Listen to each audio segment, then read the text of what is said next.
All right, Dr. Kemp here, the Hammond Doc. I want to point something out to you. I removed the 10K, the original 10K resistor from here, which went from here to this pin on this 12AX7 to this point, and I pointed out in that video, in the video that I made, that there was no solder from on this post here from the factory. So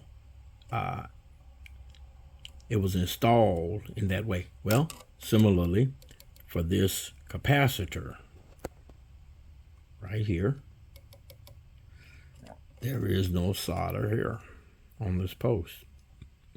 So the leg of this capacitor was simply wrapped around this post, as was the 10K, the original 10K resistor that came from this 12AX7 to this post. Just want to point out to you that you can from time to time run into that, and there, I mean, that's from the factory. So that is that was an oversight. In fact, you can I can take this and move it.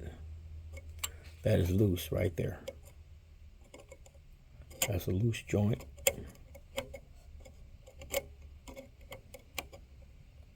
Because it was never soldered.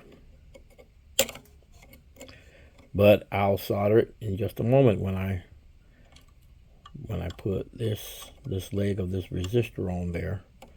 I'll solder them together. All right, this is the AO39 that comes out of a